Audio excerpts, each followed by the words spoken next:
encouraged? We welcome you to a Victorious Spotlight, hosted by Pastor Tony Smith and Victorious Ministries International.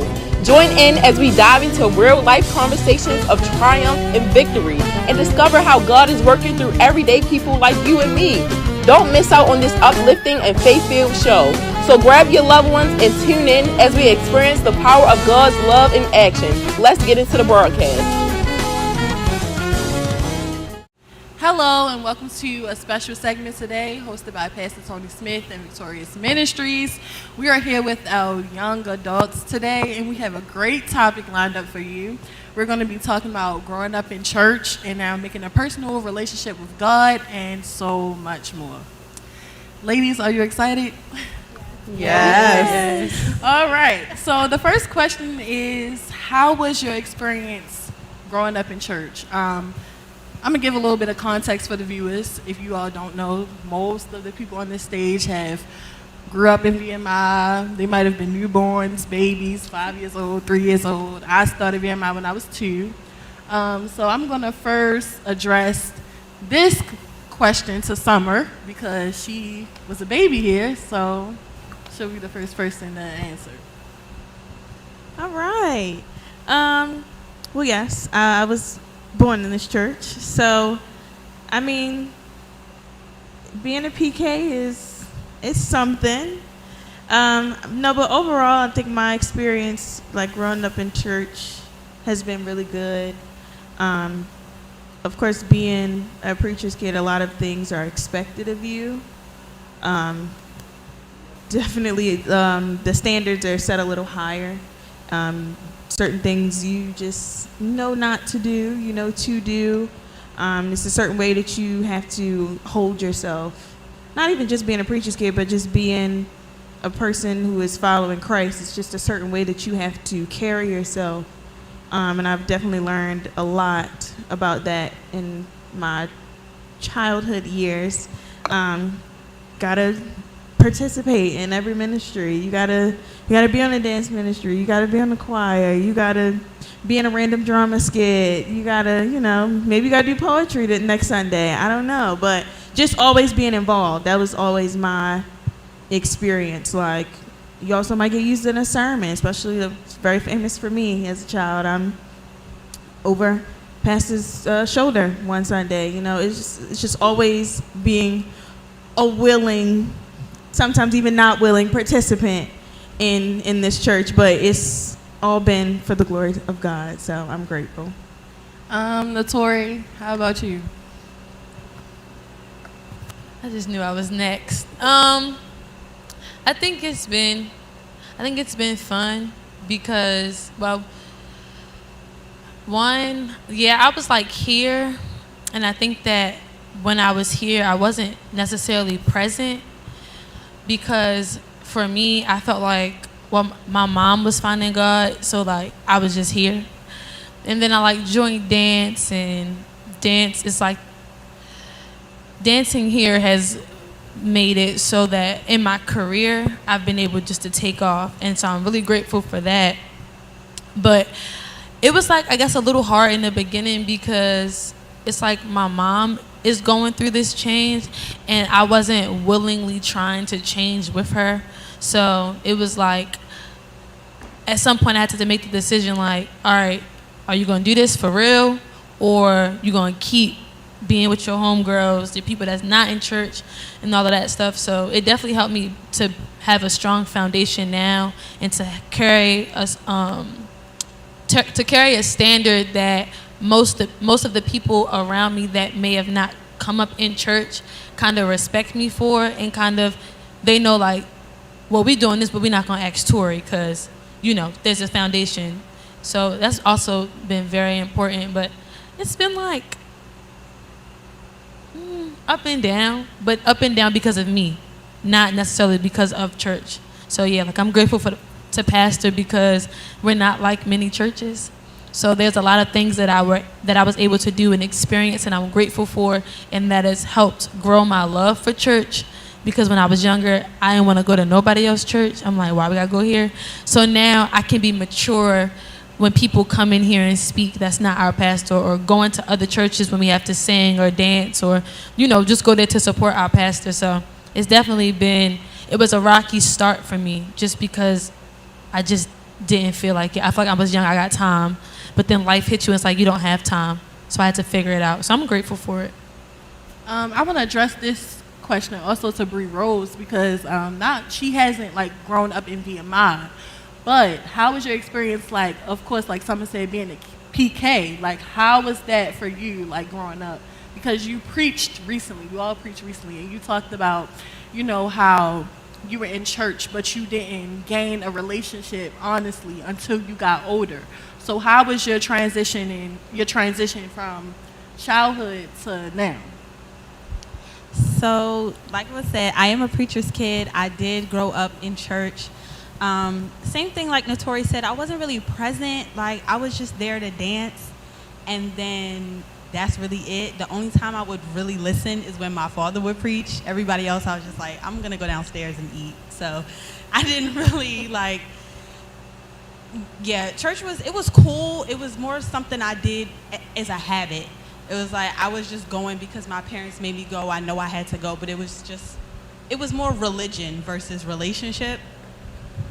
So then when I went to college, I went to Virginia Commonwealth University for 2 years, transferred to Towson, so that's how I was able to come back here. And then I just remember it was a really rough point in my life, and I just started reading the Bible, picked up the Bible, and then I would always see Monique's story. She was always posting clips from church service, and I was like, that looked kind of fun. So at the moment, I was looking for a church home, and then I came here, and then I never left. So it kind of just happened like that. And I can say, like, VMI really is like not like other churches. Like, the spirit is really here. It's here real bad. So I feel like it gave me a new perspective on church. I did experience church hurt and stuff like that. I didn't really want to be at the church, but like I really do experience God's love here, like real bad. I keep saying real bad, but so that has helped shape me and my relationship with God. Like, VMI definitely helps. It's always good to have people surrounding you who are also following the same path as you, because like Notori said, you're going to be in here, or you're going to be with your homegirls and your homeboys that's not following God, and I'd rather be here. So, yeah. Okay, that's a great point. We're going to take a little bit of a turn for a second, because we talked about faith and connections and how Monique had, reason why you're here. So I'm going to ask Monique this question. Being as though you brought Bree Rose here, like, how do you think your, what's the word I'm looking for? How do you think your faith has evolved from childhood to like now adult? Being as though like you brought people here, and I'm sure she's not the only soul you brought, but like, how do you feel that impacted your faith, like from childhood to adult, that you can look back and be like, wow, I brought a soul here? Okay, I think that, well, from being a child, kind of like how they said, we were here for our parents, and like church was fun, but you have to at some point, make the choice to have your own relationship and to begin to have your own walk. And I feel like when I decided to have my own relationship, then my faith began to grow. And our church is a church of miracle signs and wonders, so at any given week God could like wreck the whole building, and so it's like my faith was developed just by being here every week, because you just never know, like God could speak to a pastor, to speak to me, things like that. So I feel like in getting prophecies or seeing God's miracle signs and wonders firsthand, sitting in the audience, and also being a dancer as well, and like being up here and being able to be a part of shifting the atmosphere definitely helped family, my parents and stuff like that. So I feel like as I grew up here, my faith grew with me. And of course you have your own trials and tribulations in life where then you depend on your faith to get you through.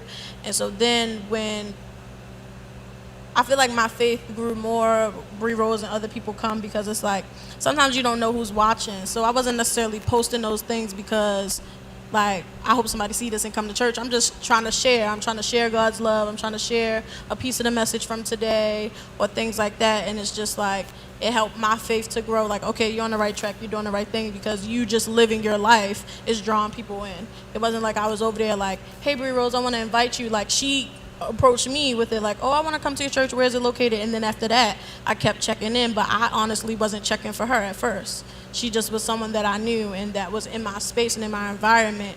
And that's how, my faith and how I live my life basically drew her in. So I feel like that developed and strengthened my faith to know, like, okay, this is where you're supposed to be, this is what you're supposed to be doing. And then to be able to not only be someone that brought her here, but to be able to guide her through, church life is different. So it's like, I feel like that's how my faith developed the most, just being able to be a part of this life and be who I am authentically and see how it can transform someone else's life, and being able to see how she's developed since she's been here and how she's changed, and hear praise reports from her, yeah. So I'm gonna ask Jayla the same question. How has your faith evolved since childhood to adult? I guess to piggyback on with what a lot of y'all were saying, like, I think it's one thing to know God, know Jesus, and it's a different thing to have a relationship with him. So I definitely was here since I was born. Like, my mother was born here since she was my age. So I didn't have like a choice to pick my church. I mean, now I definitely would have picked this church, but and growing up here, I think that my faith has always like wavered since I was younger, because again, like how Brie Rose was saying, like it more so felt like a hobby. Like, I know I got to go to church because this is what we do, this is what I grew up on. But as I got older, I realized, like, no, this is something that I actually need, because out there it's a different world, it's a different ball game. So you need that protection, you need that relationship with God. Like, you need to have him in your life, because without him, it's like you really what's the word? Like, I think for a point in time, I stopped coming to church, and because of my own journey, because of my own faith wavering, and in that time, like, I just felt like things weren't working out. My favor was gone, my grace was gone. Although I knew who God was, I knew who Jesus was, like, I wasn't connected to him, and in that, like, I was like in a sinking ship. So I guess coming back to the church and really realizing, like, okay, I have to have this relationship. I have to make sure, like, I do this for me and not do this because my mother brought me here, or she, birthed me here. But yeah. I'm gonna ask Chris Gray the same question, because being as though you're the youngest up here, I want to ask you that question because now, like, you're going to college and you're like, you're an adult, but you're getting full into adulthood. So, like, how is that transition for you now? Like, being as though you grew up here, you went to college now, and things like that. So, I think for me, faith has been something that I'm learning now, because I just turned 18 like last year. So I've been a child most of my life, and I still think I'm a child, but it's okay. I'm 18.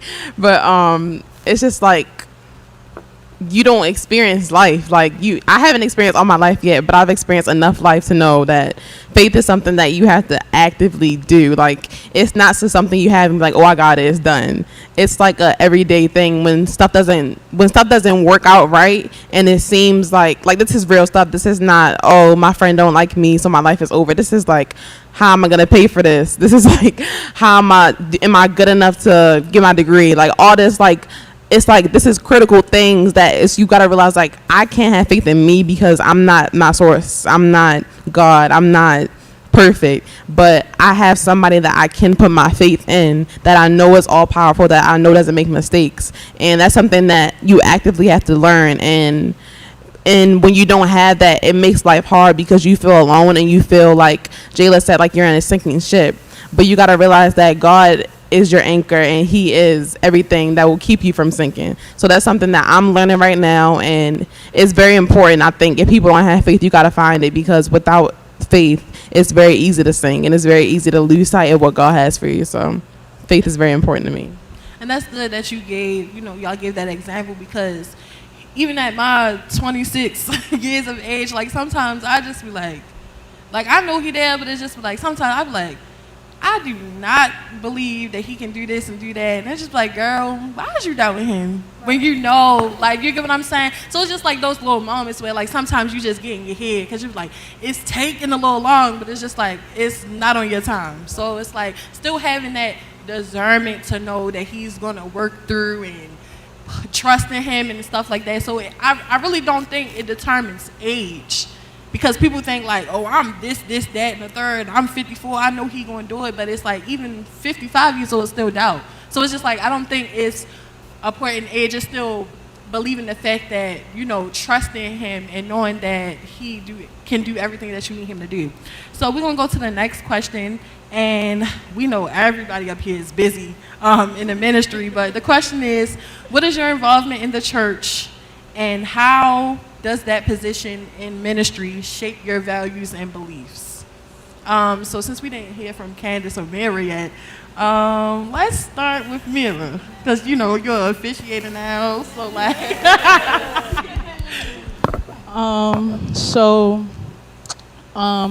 I think that being first when Pastor asked me or said like, I want you to be a part of the officiating ministry, I'm like, you sure? Like I'm a person of very, very little words. I don't say much unless I'm asked.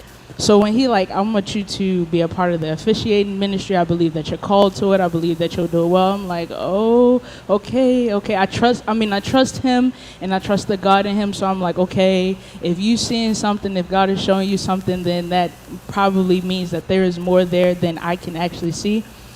And so being an officiator, I believe, has reassured me a lot, because there are a lot of times where I'm like, man, I don't think I'm good enough in like certain areas, and I've always hid behind like the comfortable place of dance, because dance is just like what comes naturally to me.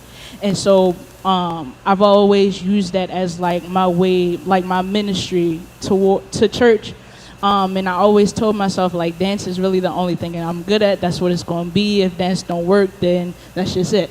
And so having, being here and having other things that were in me that I didn't know were in me begin to come out and like show themselves, it really, really does. And like going back to the last question a little bit, it really does like help my faith, because my faith is something that I struggled with as well.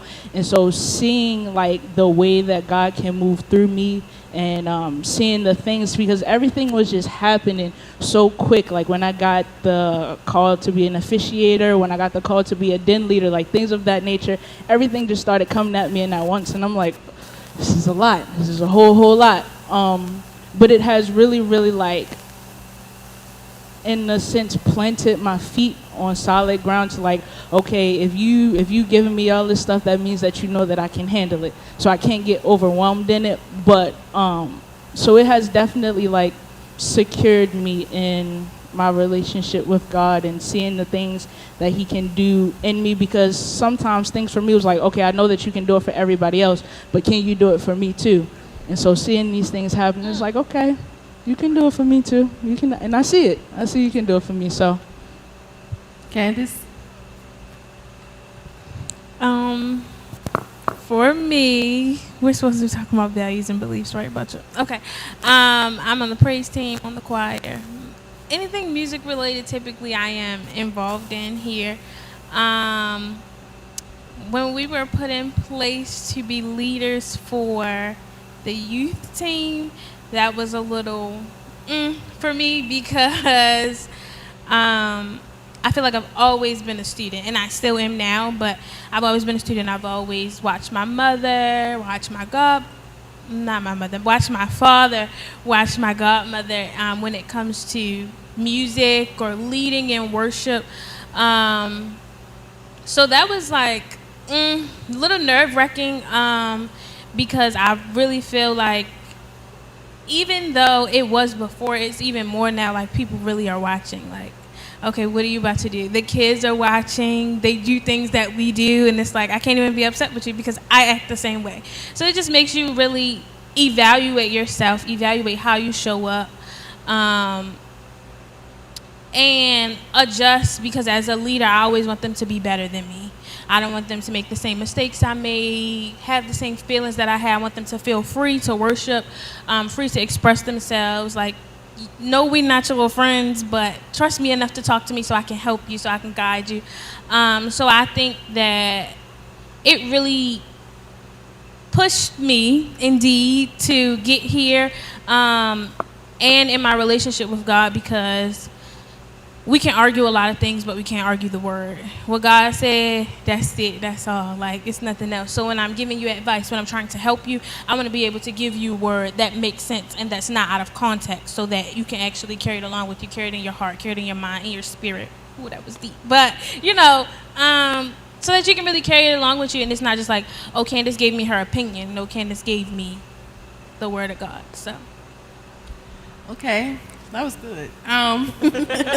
So let's get into, we talked about faith, and we talked about growing up, and we talked about things like that. But I want to address this question I'm going to ask to Tori, because I know you dance and you travel a lot and things like that. I'm not saying that has anything to do with, your relationship with God, but the question I'm going to ask is, it's like, how do you maintain and balance a strong relationship with God when life is literally lifing? Like, you got work, you got school, you got all this stuff, and it's just like, how do you fit him in? You get what I'm saying? Where you have all this stuff going on, and it's not like you don't want to fit him in, but it's just like, what do you do when it's just like everything is just so piled on? And like, how do you maintain that relationship? That was something that I struggled with, because I started to do this thing where it was like, before I open my eyes, before I touch my phone, I pray. But what I realized is that I can't like put God on a schedule. So I was trying to figure out how do I do this, like when I'm frustrated, like just sometimes just leaving the room and just have a moment with myself and just be like, God put you here for a reason, like we're doing this. And so I think now, which is funny, I talked about this when I did my my little sermon, if you want to call it a sermon. But I was saying how it's so funny because it doesn't matter where I go. Every day, somehow, the conversation of God pops up. Like, and it's so unintentional. But for me, people see me and they think I'm a little different, and they want to know what's different about me. And 11 times out of 10, it's because I serve God. And so knowing that he's always with me and having these conversations, it's just ministry all in itself. So it's like, I was telling, when I was doing my sermon, I was like, I asked God for this, and so all he wants in return from me is to continue to be a lighthouse, but to also not budge, and then never be afraid to be open and talk about him. And so that's kind of like how things work for me. So it's like, I came here to dance, but we just spent 2 hours just talking about God, and you may not believe in God, but let's just have a conversation. I just want to see where your head is at. And it was important for me to know who God was, because people will challenge that. And there was a point in time where it's like, I believe in God, but I don't know his word. And a lot of times you'll find that people will throw the Bible at you, and it's like, I can't even defend him, because I can, because I have my testimony, but like, then again, I don't know you like that, so I don't really want to tell you all of my testimony. Some stuff, I want to keep between me and God. And so it's like, I really had to learn. And when you realize that he put you in these places where it's like, you got to stand firm, you got to be bold. When you talk about me, I got to make the time to learn about him, because I don't want to make him look bad. I don't want to look bad, look bad, my family. So yeah, it's been very important.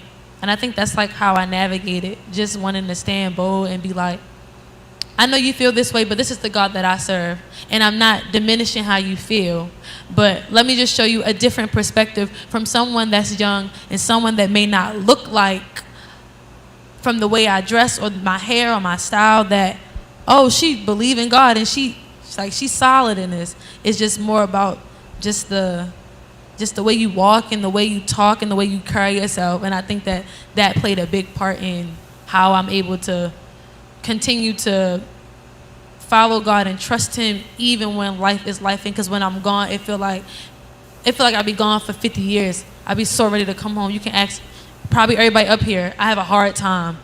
And it's gotten a lot better because it's just like implementing him. He's a part of my life. He's a part of my life because like he's a part of me, if that makes sense. So that's kind of how I like navigate it. And I think that's so good because like sometimes like when things don't work out, and I like for me, because I just be like, it's not working out because I'm not taking time for him. Like it's like sometimes I'm like, you know what, let me try to squeeze this in. It's like, girl, no, don't worry about that. Read your Bible, do something on your daily life that you're not used to doing, because it's like sometimes we look at relationships or things that make things that more important than having a relationship with him, and it's just like we get off course sometimes. And I feel like I get off course the most time when I'm focused on other things versus then like keeping my eye on the prize and sticking to what I'm supposed to be doing. So while I'm talking about relationships, let's dive into that, okay? Let's get into that because oftentimes a lot of people go to church because of their parents. And a lot of y'all have said that up here, like, you know, you were born in here, so this is what, you know, you're supposed to do. Some people, you know, might have thought different, and, you know, like, I'm not listening to my mother, I'm not coming to church.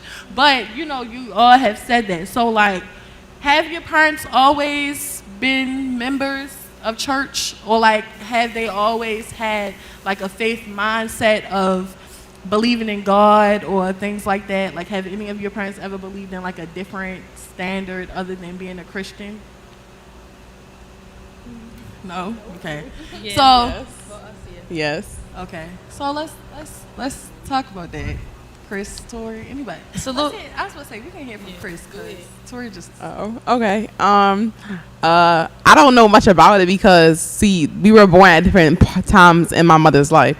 So like in the beginning, before she had me, before she met my father, she was an atheist when she was a kid, and her journey like evolved through her children, and basically she grew with her kids because like when Tori came, she had came to the church, but she left because of the relationships with church people, with the church hurt. But she eventually came back to me because of an experience she had and because she felt a connection towards God and not people. So I experienced a mother that was deep rooted in faith and was changing her whole life around because she felt a connection to God. My siblings had a different experience because they seen a different view of my mother. So Tori can probably speak on that more, but I experienced the mother that was deep rooted, Christian, all that type of stuff. So I had a good experience basically. Okay, so what about for parents who may go to another church, like, because I know Bree Rose, you're a PK and your dad doesn't attend here. How was that for you, like making the decision to not be at his church versus another church? Like, did that like mess up you guys' relationship? Was he respectful of that? Were your parents respectful of that? Like, how did that get you from there to here, if that makes sense? So my parents didn't mind that I was going to another church. They were just happy that I was in church. So it wasn't really a problem. I know from my dad, though, he's very like protective and stuff. So he has come a couple times because he's like, you know, I want you to be in a good church. So I'm going to come make sure that whoever is up there preaching know what he's talking about and stuff like that, which of course I understand. But they were happy that I was in church. But I would say my dad was like, he had to warm up to it a little bit. I do go back to my home church when my dad preaches, though. Just to, you know, show my support for my dad and stuff. But yeah, they're pretty much warming up to it now. My dad was a little like, I don't know, but the more he started coming to the church and actually seeing pastor preach and stuff like that, and my father's also a preacher, so he's like, you know, he's learned a couple things from pastor as far as his teaching style, and like, you know, I don't know all about that preaching vocabulary. My father probably do. I don't know about that, but you know, my dad has told me like he's learned a lot from pastor, so that's good. Yeah. Okay, and so this is our last question because we only got a minute left in the segment. So I'm going to address this question to everyone. We're going to go around the room and answer it. In what ways do you think the church can better help our youth, like with their journeys of faith, because you all have pretty much close relationships with the youth here in VMI. So how do you think the church can better help the youth with their faith and like learning the Bible and things of that nature? We're gonna start with Summer and then go to Monique and then back and forth like that. So I feel like a way that the church can better the youth or be better involved in their lives, I would say to be accessible. And also not treat the youth how you would, this generation and the generations after us are much different than the previous generation, so you can't treat them the same. So you have to go to their level and talk to them that way. I would just say stay connected with what they like, just so that you can keep on teaching them the Word of God and the way of God through their own connections. I would say not be super judgmental because you know where you were when you were our age or their age. So, yeah. I would say basically what they say, be accessible, be open to receive what they have for you, and just make sure we're not judgmental and make sure that we have their best interests at heart. Personally, I would say have more like youth night events and stuff. I noticed that a lot of people would rather go to a youth night event versus church.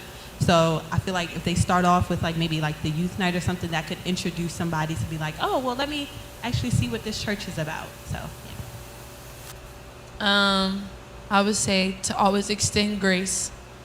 Never be too high and mighty to not remember where you came from. It's very important. And then the other thing is parents, bring your kids to church. It's very important. We have a lot of stuff that goes on here, but we can only do but so much because your kid's not here. I would say Pastor said something really good. He said stop ministering to people from up, but ministering to them from equal. And he always talks about how sometimes the kids come to us more than they will go to the adults because we will relate to them. So I would just say to, when you do talk to them or when you do minister to them, relate to them, like make it relatable to them so that way that they're able to grasp it more. I would say consistency with everything that everyone said. If it's just one time or every other, it's a little harder. But when you're helping them to create a relationship with God, with you, when you're trying to be accessible, be consistent so that they can have some form of consistency in their life, even if they don't get it from their parents. And I would say be a listening ear, because sometimes all it takes is just for a child or a kid to be able to get what they want off their chest. And I feel as though us being a youthful church where we have a lot of youth events and youth Bible studies in the den and things like that, that Pastor has very in depth with the youth, and he's very hands-on with our youth, and that's great here at VMI. I would also like to thank you all for tuning in and being a part of our audience today. We thank you and tune in next time.